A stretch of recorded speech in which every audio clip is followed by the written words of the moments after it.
Meu nome é Márcio Silmeira, eu sou bispo da Igreja Anglicana no Brasil, diocese de João Pessoa, na Paraíba. Estou na minha casa que nesse momento está passando por uma reforma. A decisão em fazer essa reforma, onde eu moro, foi pelo simples fato que alguns danos foram sofridos ao longo dos anos na estrutura dessa casa, que precisou de um investimento para reparar essas rachaduras e renovar sua fachada. E por que eu estou compartilhando isso com vocês?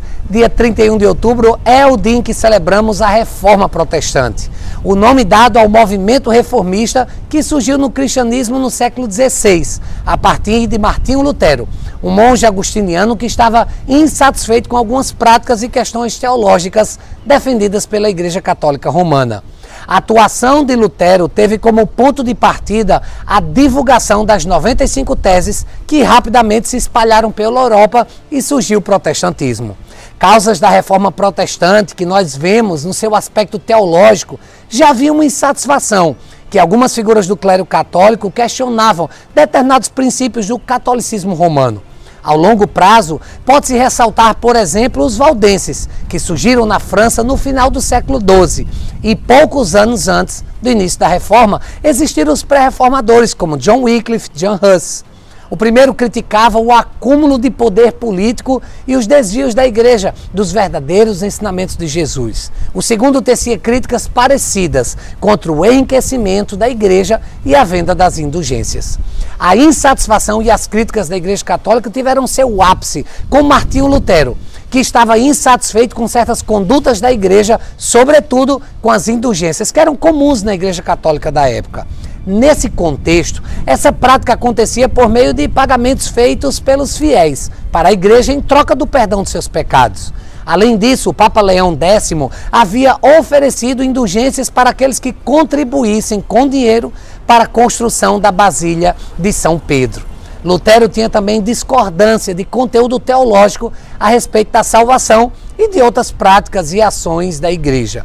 Com isso, o monge elaborou um documento conhecido como as 95 teses. A partir de então, suas ideias, Lutero se espalhou pela Europa com rapidez.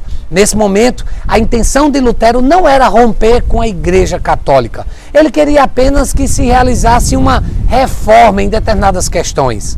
O rompimento de Lutero com a Igreja Católica só aconteceu quando foi excomungado pelo Papa em 1521.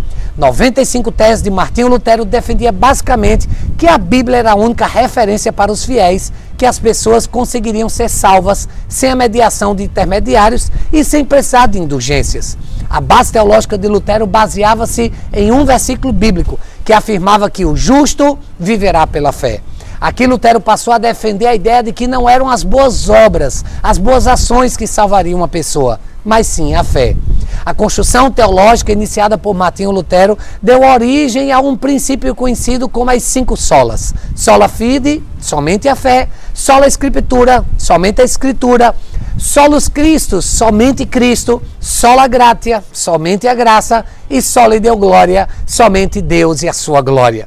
As 95 teses se espalharam com rapidez pela Europa, por conta da imprensa criada em 1430 por Gutenberg, a qual permitia a cópia da impressão de livros numa velocidade inédita para a época.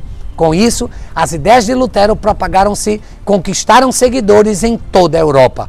Um registro importante é a famosa imagem de Martinho Lutero propagando suas 95 teses na porta da Catedral de Wittenberg. As ideias de Lutero se espalharam pela Europa e resultaram na conversão de milhares de pessoas, no surgimento de outros reformadores, como João Calvino. Com isso, o protestantismo foi consolidando-se como uma vertente religiosa e dentro do surgimento dos ramos do protestantismo histórico, como o anglicanismo, a qual faço parte.